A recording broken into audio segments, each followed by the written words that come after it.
Next question है हमारा 4। उसमें देखिए क्या कह रहा है क्वेश्चन नंबर 4 में। क्वेश्चन नंबर 4 में कह रहा है find the equation of the normal to the curve X square equal to 4y which passes through the point 1, 2। तो आइए इस क्वेश्चन को हम लोग करते हैं।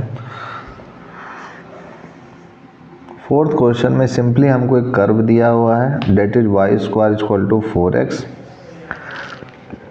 और इस कर्व पे जो नॉर्मल की इक्वेशन है वो आपसे पूछ रहा है। मान लीजिए कि कोई कर्व इस टाइप से है और इस कर्व से एक ये टेंजेंट गया है और इस पे ये नॉर्मल है। इस नॉर्मल की इक्वेशन हमें बतानी है और ये जो इक्वेशन है वो पॉइंट से पॉइंट P है जो कि 1, 2 से पास हो रहा है। तो इसको डिफरेंशिएट कर दीजिए, लिखेंगे differentiating with respect to x। तो इसको जब डिफरेंशिएट करेंगे हम तो ये आएगा हमारा 2y dy by dx this is equal to 4। तो dy बाई dx हो जाएगा हमारा 4/2y डेट इज 2/y। तो dy by dx at point P that is 1, 2 पे अगर हम लोग देखें तो ये हो जाएगा हमारा 2/2 डेट इज 1। अब हमें पता है कि ये जो स्लोप आई है ये स्लोप को m1 मान लेते हैं जो कि इस टेंजेंट की है। हमें स्लोप निकालना है m2 का। क्योंकि m1 और m2 दोनों परपेंडिकुलर हैं तो हम लिख सकते हैं क्या, परपेंडिकुलर की कंडीशन क्या होती है, m1 into m2 equal to -1। तो इससे m2 आ जाएगा हमारा -1/m1 डेट इज -1/m1 क्या है, 1 है। तो ये भी -1 आ गया हमारा। तो m2 जब -1 आ गया तो लिखेंगे the equation of normal with slope m2 equal to -1 and which passes through point P 1, 2 is, ये हो जाएगा हमारे पास y minus y1 mx minus x1, ये होता है हमारा फॉर्मूला। तो यहाँ पर देखें तो y माइनस y1 क्या हो जाएगा 2, m है हमारा -1, ये m की जगह पर क्या ये m2 है तो यहाँ मैं m2 भी लिख सकता हूँ, -1 x minus x1 date is 1। तो जगह y minus 2 equal to -x plus 1। तो यहाँ से ये हो जाएगा, ये चीज़ इधर आएगी तो x प्लस वाई -2 और ये -1 इधर गया तो -3 हो जाएगा दैट इज इक्वल टू 0। तो यही आपका नॉर्मल की इक्वेशन हो जाएगी जो कि आंसर है। अब देखिए हमारा फोर्थ क्वेश्चन के बाद फिफ्थ क्वेश्चन क्या कह रहा है। फिफ्थ क्वेश्चन हमसे कह रहा है so that the normal at any point theta two the curve is a constant distance from the origin. ठीक है, आइए इसको हम लोग सॉल्व करते हैं। इसमें प्रूफ करने को कह रहा है, सबसे पहले हमको x का जो कोऑर्डिनेट दिया हुआ है जो कि है a cos theta plus a theta sine theta, ये दिया हुआ है, और y हमको दिया हुआ है a sine theta minus a theta cos theta, ये चीज़ हमको दी हुई है। तो इनको जो है थीटा के रेस्पेक्ट में डिफरेंशिएट कर दीजिए। तो यहाँ लिखेंगे differentiating with respect to theta, theta के रेस्पेक्ट में इसको हम लोग डिफरेंशिएट करने जा रहे हैं।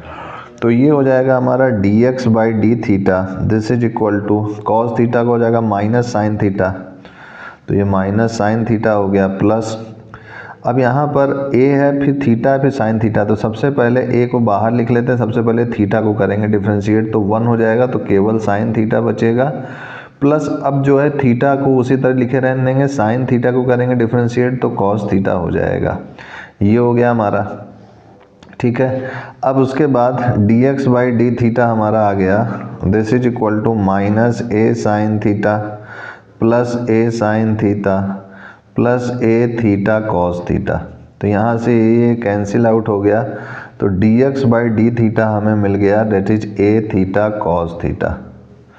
अब उसके बाद वो इस वाले को भी डिफरेंशिएट करेंगे तो dy बाई डी थीटा हो जाएगा हमारा साइन थीटा का हो जाएगा कॉस थीटा माइनस, अब यहाँ से देखें तो a कॉमन लिया, थीटा का करेंगे डिफरेंशिएशन तो 1 हो जाएगा, कॉस थीटा उसी तरह लिख देंगे प्लस, अब जो है थीटा को लिखेंगे, कॉस थीटा का डिफ्रेंशिएशन करेंगे तो आ जाएगा माइनस साइन थीटा, ये हो गया हमारा। तो यहाँ से देखें तो ये हो गया a cos theta minus a cos theta, और ये minus minus plus theta a theta sine theta.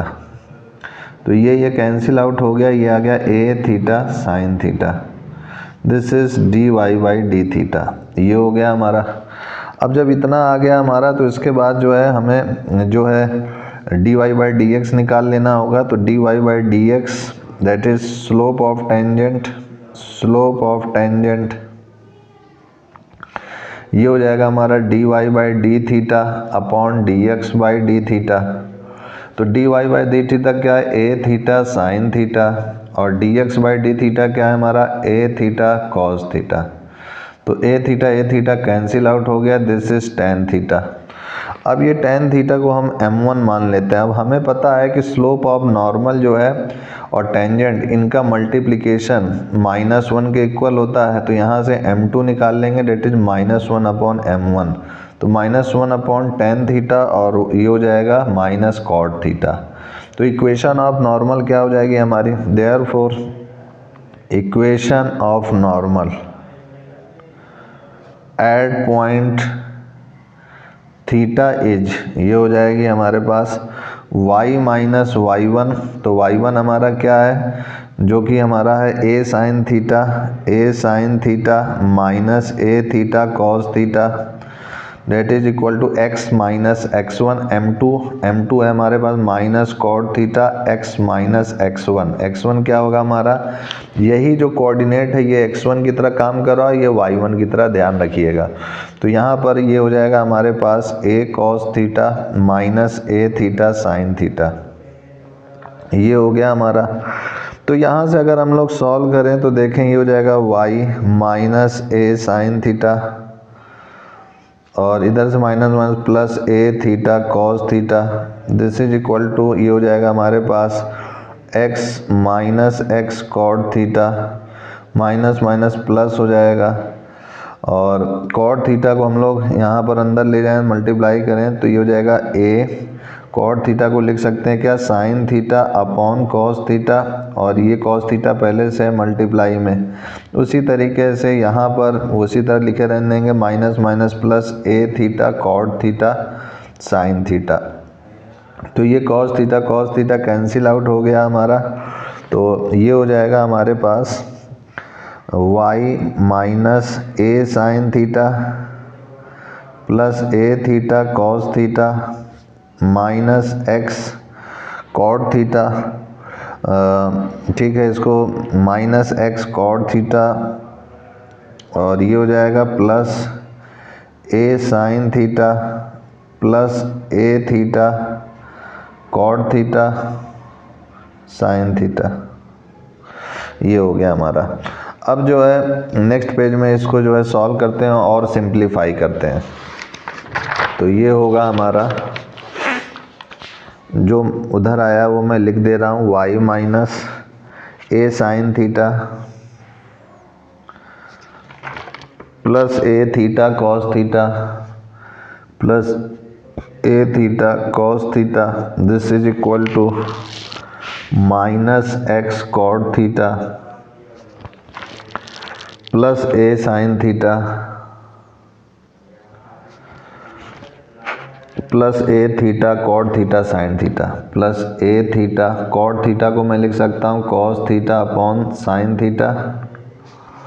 और अच्छा, यहाँ पर कॉट थीटा और ये साइन थीटा, यहाँ पर देखिए एक मिस्टेक हो रही है, मैंने ये ध्यान नहीं दिया। कॉट थीटा को जब अंतर मल्टीप्लाई करेंगे तो cot theta cos theta upon sine theta होता है, cot theta upon sine theta. तो यहाँ पर ये हो जाएगा हमारा, सिंपली ये चीज़ नहीं आएगी, ये आ जाएगा हमारे पास a और cos square theta upon sine theta, ठीक है। ये चीज़ मैं उधर भी सुधार लूँगा, उसके लिए सॉरी। तो आगे बढ़ते हैं हम लोग, ये हो जाएगा a cos square theta upon sine theta, ठीक है। अब देखिए ये साइन थीटा, इस कॉट थीटा को भी cos theta upon sine theta ही लिख देते हैं, ठीक है। तो कॉट थीटा को मैंने cos theta upon sine theta लिख दिया। अब इसको एलसीएम लीजिए, सॉल्व कीजिए। साइन थीटा इधर मल्टीप्लाई में आ जाएगा, sine theta this is Y minus A sine theta plus A theta cos theta minus X cos theta, और ये हो जाएगा plus A cos square theta plus ये इसको भी काटेंगे नहीं क्योंकि इसको इधर ले गए हैं, तो ये हो जाएगा a theta cos theta into sine theta, ये कटा नहीं है, ठीक है। अब इतना आ गया हमारे पास। अब इस साइन थीटा को अंदर मल्टीप्लाई कर दें अगर, तो ये हो जाएगा sine theta Y minus A sine square theta plus A theta sine theta cos theta, this is equal to minus X cos theta plus A cos square theta plus A theta sine theta cos theta. तो ये और ये cancel out हो गया। अब जो भी है सब इधर ले आएंगे, ठीक है। तो ये हो जाएगा x cos theta plus sine theta Y minus ए साइन स्क्वायर थीटा, और ये वाला इधर आएगा तो minus a cos square theta is equal to 0 हो गया। तो यहाँ से देखा जाए तो ये हो गया X cos theta plus Y sine theta, और ए कॉमन ले लिया तो ये हो गया sine square theta plus cos square theta is equal to 0। तो यहाँ से मिल जाएगा हमको X cos theta plus Y sine theta is equal to minus A is equal to 0, क्योंकि ये 1 होता है। तो यहाँ से हमें इक्वेशन ऑफ नॉर्मल मिल चुकी है, that is therefore equation of normal is x cos theta plus Y sine theta is equal to a. ये हो गया हमारा। अब इससे जो है हमें जो है distance of this normal from the origin निकालना है। मतलब समझिए कि ये कोई नॉर्मल है, यहाँ से ऑरिजिन की दूरी ये वाला डिस्टेंस डी हमें मान लीजिए निकालना है, और ये जो है हमारा डिस्टेंस डी है, ये ऑरिजिन है, और ये नॉर्मल लाइन की इक्वेशन है ये, ठीक है। तो ये हम लोगों ने पढ़ा है स्ट्रेट लाइन चैप्टर में, the distance of this normal from the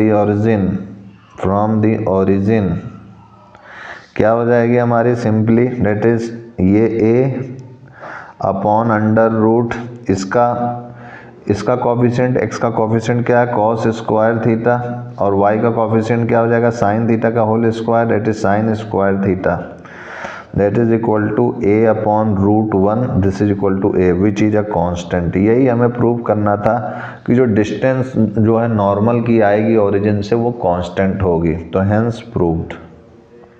इस टाइप से हमारा ये क्वेश्चन भी हल हो चुका है। अब देखिए हमारा 5th क्वेश्चन के बाद 6th क्वेश्चन क्या कह रहा है। 6th क्वेश्चन हमसे कह रहा है find the interval in which the function f given by fx is equal to 4 sin x minus 2x minus x cos x upon 2 plus cos x is increasing decreasing. तो आइए इसको भी solve करते हैं हम लोग। 6th क्वेश्चन में हमें फंक्शन fx दिया हुआ है जो कि है हमारे पास simply 4 sin x minus 2x minus x cos x upon 2 plus cos x, ये हो गया हमारा। अब इसको सबसे पहले हम लोग डिफ्रेंशिएट करेंगे, और डिफ्रेंशिएट करके वैल्यू इसकी क्रिटिकल वैल्यूज़ को निकालेंगे, फाइंड आउट करके इंक्रीजिंग डिक्रीजिंग फंक्शंस इनके चेकआउट करेंगे। तो ये हो गया हमारा सब। अब इसको हम लोग क्या लिख सकते हैं कि ये 4 sin x है, और यहाँ से देखा जाए तो माइनस 2 ये x दोनों में कॉमन मिल रहा है, तो x कॉमन ले लिया तो 2 प्लस cos x हो जाएगा, और इसको सेपरेट लिख देते हैं, this is 2 plus cos x और इधर 2 प्लस cos x, इस टाइप से। तो ये कट जाएगा, तो यहाँ हमारा आ जाएगा 4 sin x upon 2 plus cos x minus x, ये हमारे पास बचा है। अब इसको अगर डिफ्रेंशिएट करेंगे तो ये आएगा हमारे पास सिंपली, यहाँ लिखेंगे differentiating with respect to x। तो इसको x के रेस्पेक्ट में अगर हम लोग डिफ्रेंशिएट करें तो ये आएगा हमारे पास f dash x is equal to, तो इसको सबसे पहले डिफ्रेंशिएट करेंगे तो ये हो जाएगा हमारे पास सिंपली 4 साइन x का हो जाएगा हमारे पास cos x, और ये मल्टीप्लाई में 2 प्लस cos x आ जाएगा, और फिर से हम जो है इस बार माइनस, इस बार इसको कांस्टेंट रखेंगे 4 साइन x, और इस वाले को डिफ्रेंशिएट करेंगे तो ये आ जाएगा cos x, 2 का 0 हो जाएगा, cos x का साइन x माइनस में, तो ये minus sine x upon 2 plus cos x का होल स्क्वायर, और x का करेंगे डिफ्रेंशिएशन तो 1 आएगा। अब इसको एलसीएम लेके सिंप्लीफाई अगर करें हम लोग तो ये हो जाएगा हमारे पास सिंपली दिस इज 4 टू ज़ा 8 cos x plus this is also 4 cos square x, this is plus 4 sine square x, और ये इधर एलसीएम में जाएगा माइनस 2 प्लस cos x का होल स्क्वायर। अगर एक्सपेंड करेंगे नेक्स्ट स्टेप में एक्सपेंड करते हैं, this is upon 2 plus cos x का होल स्क्वायर, ये हो गया हमारा। तो यहाँ से ये हो जाएगा हमारे पास 8 cos x प्लस 4 कॉमन लिया तो cos square x plus sine square x 1 होता है, तो केवल यहाँ 4 बचेगा, और यहाँ से इसको अगर एक्सपेंड करेंगे तो ये हो जाएगा हमारे पास this is 4 plus cos square x plus 2 two ज़ा 4 cos x, ये हो गया हमारा, upon this is 2 plus cos x का होल स्क्वायर।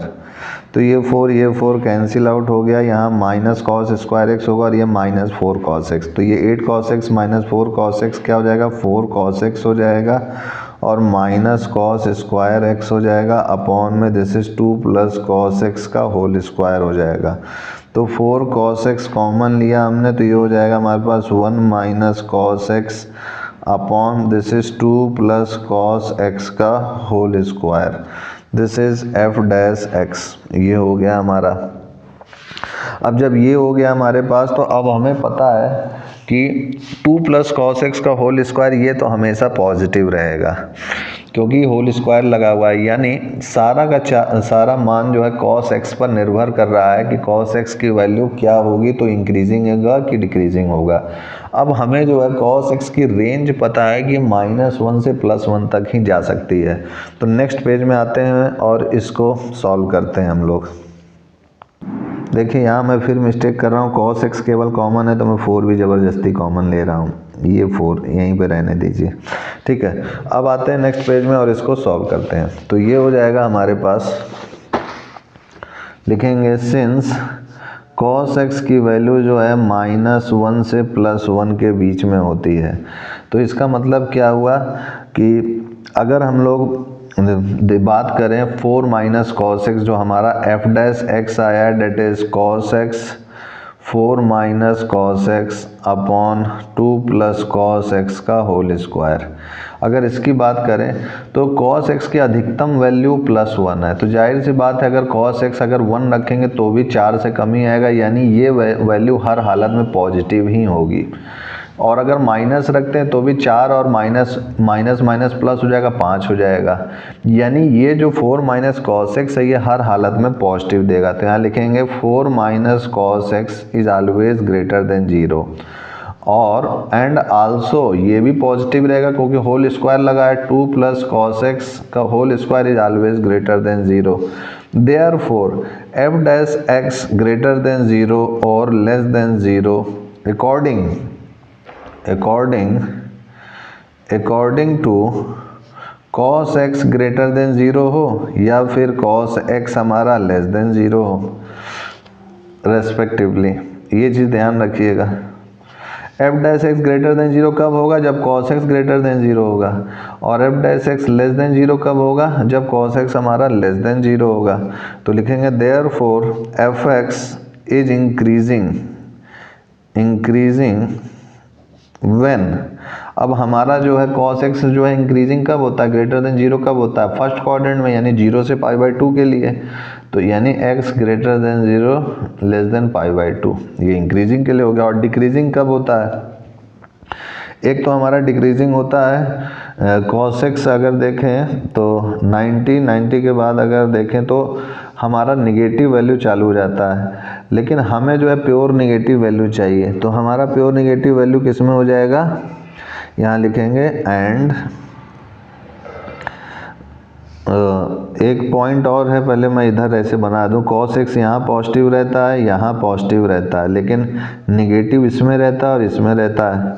तो फर्स्ट क्वाड्रेंट में तो मैंने पॉजिटिव लिख दिया, सेकंड क्वाड्रेंट भी तो पॉसिबल है, अरे सॉरी फोर्थ क्वाड्रेंट भी तो पॉसिबल है। तो यहाँ लिखेंगे कि ये इंक्रीजिंग और किस में होगा, this is 0, this is π/2, this is pi, this is 3π/2, this is 2π। तो 3π/2 से 2π के लिए भी ये पॉजिटिव होगा, तो यहाँ लिखेंगे 3π/2 से 2π और लिखेंगे एंड fx इज decreasing when x is greater than π/2 less than pi. Second quadrant में निगेटिव है cos x और थर्ड क्वाड्रेंट में एंड पाई से बड़ा और 3π/2 से छोटा। तो यानी कुल मिलाकर के अगर इनको कंबाइन करके लिखें तो चूंकि पाई पर भी ये निगेटिव है, इसमें भी निगेटिव है, तो पाई को ले करके चलेंगे, ठीक है, ले करके चलेंगे यहाँ पर, लेकिन π/2 को नहीं लेंगे और 3π/2 को नहीं लेंगे। तो इन दोनों को कंबाइन करेंगे तो आ जाएगा हमारा π/2 x 3π/2, ये हमारा डिक्रीजिंग का हो गया। तो यही हमारा आंसर हो चुका है। तो इस टाइप से हमारा ये 6th क्वेश्चन भी हल हो चुका है। अब 6th क्वेश्चन के बाद देखिए हमारा 7th क्वेश्चन जो है क्या कह रहा है। 7th क्वेश्चन में कह रहा है हमसे find the interval in which the function given by f(x) = x³ + 1/x³ x is not equal to 0 is increasing और डिक्रीजिंग। इसमें भी इंक्रीजिंग और डिक्रीजिंग पूछ रहा है कि कौन से इंटरवल पर होगा। तो यहाँ पर भी सबसे पहले f(x) आपको जो दिया हुआ है उसको तुरंत लिख लीजिए।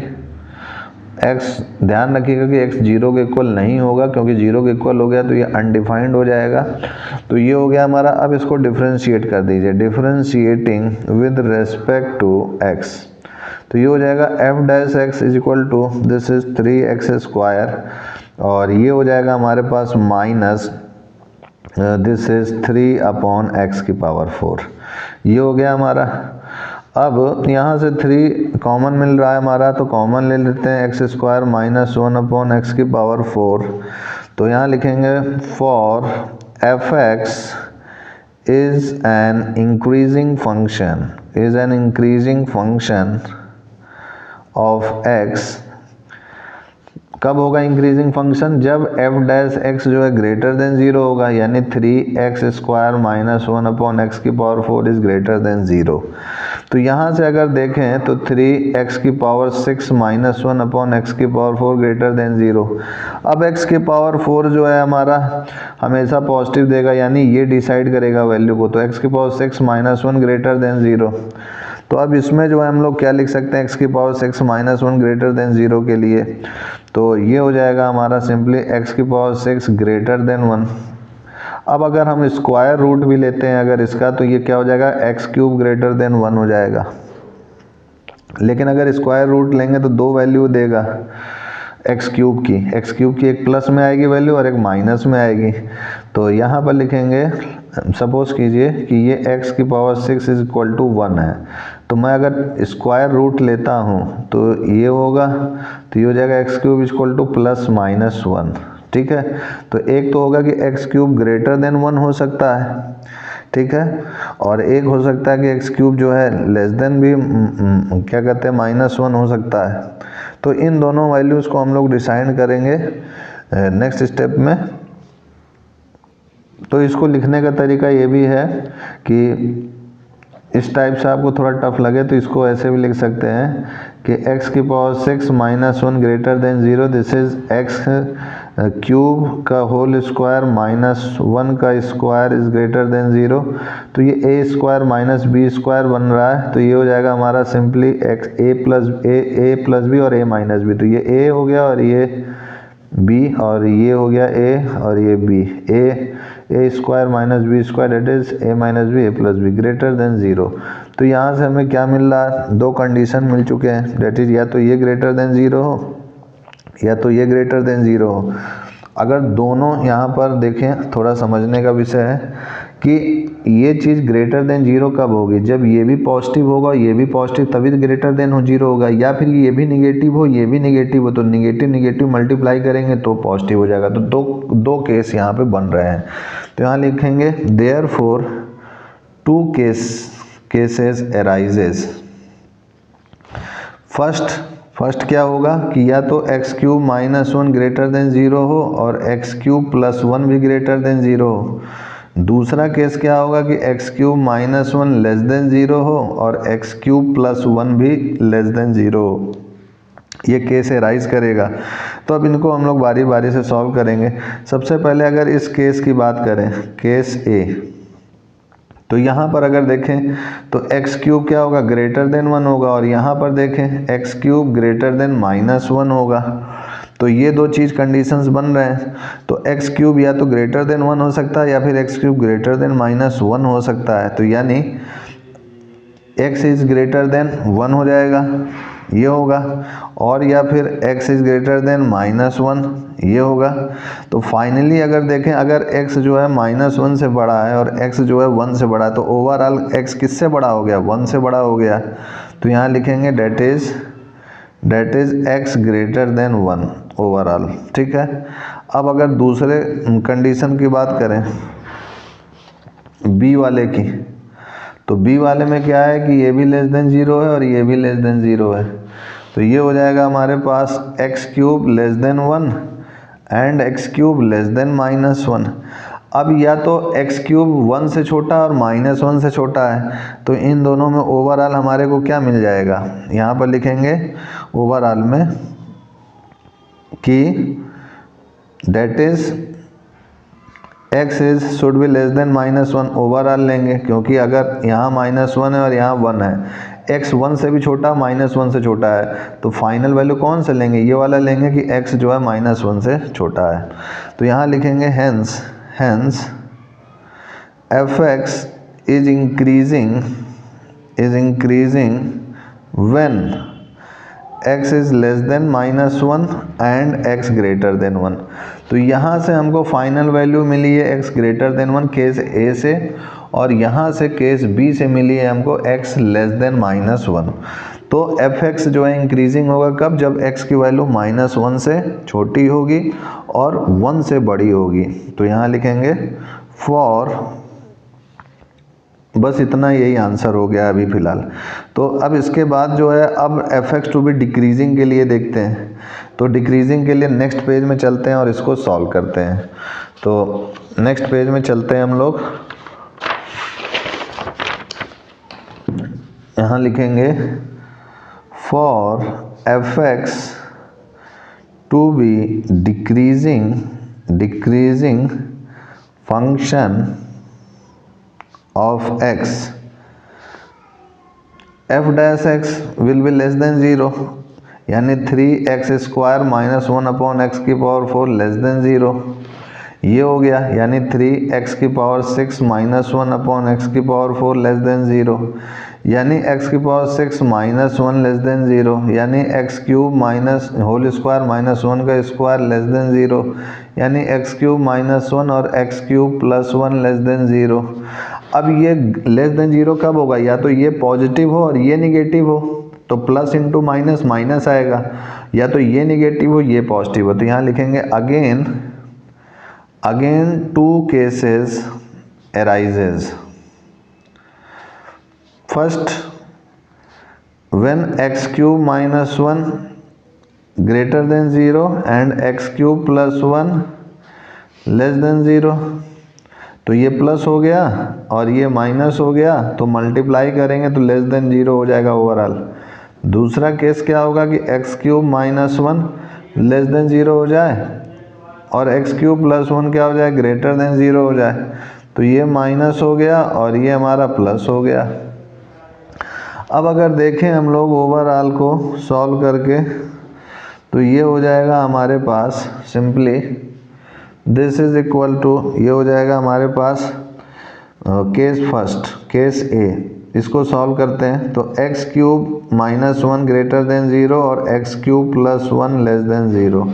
तो यहाँ से एक्स क्यूब ग्रेटर देन 1 और x cube less than minus 1। तो यहाँ से देखें तो x इज़ ग्रेटर देन 1 और x is less than minus 1। तो अगर यहाँ पर अगर कंपेयर करें वैल्यूज़ को तो ओवरऑल क्या हो सकता है ज़रा समझेंगे। ये हो गया -1, ये हो गया 1। x क्या है -1 से छोटा है और x क्या है 1 से बड़ा है। ऐसा कभी संभव है कि x की वैल्यू या तो इससे भी कम हो और 1 से भी कम हो सकती है, लेकिन इससे 1 से ज़्यादा और -1 से कम ये तो कभी संभव नहीं है कि एक ही वैल्यू एक -1 से छोटी हो जा रही है और 1 से बड़ी हो जा रही है। तो यहाँ लिखेंगे नॉट पॉसिबल, नॉट पॉसिबल। फिर उसके बाद ये तो हो गया हमारा केस ए का कि इसमें ये चीज़ संभव नहीं है। अब बी की केस बी की बात करें तो केस बी में क्या था कि x cube minus 1 that is less than 0 था और x cube plus 1 greater than 0 था। तो यहाँ पर देखिए एक्स क्यूब लेस देन 1 था और एक्स क्यूब ग्रेटर देन -1 था। अब यहाँ पर अगर देखें तो x इज़ लेस देन 1 और x इज़ ग्रेटर देन -1। इसको अगर ड्रा करके समझें तो ये -1 है, ये 1 है। x जो है क्या है कि -1 से बड़ा है, ठीक है, और x क्या है कि x जो है 1 से छोटा है। तो ये भी ठीक है, ये 1 से, तो 1 से छोटा हो रहा है, -1 से बड़ा है। तो इन दोनों में कॉमन क्या मिल रहा है, ये वाला लाइन मिल रहा है कॉमन। तो -1 से 1 पे ये पॉसिबल है वैल्यू, तो दिस इज पॉसिबल। और जो कोऑर्डिनेट होगा हमारा therefore for fx to be decreasing in interval x is greater than -1 less than +1। तो यही हमारा आंसर हो गया है। तो डिक्रीजिंग का भी हम लोगों ने देखा, इंक्रीजिंग का भी देखा। इसको एक दो बार और रिवाइज कीजिएगा तो आपको अच्छी तरह समझ में आ जाएगा। आज के लिए इतना ही मित्रों, तब तक के लिए जय गुरुदेव, जय Shri Ram, and I will see you next time.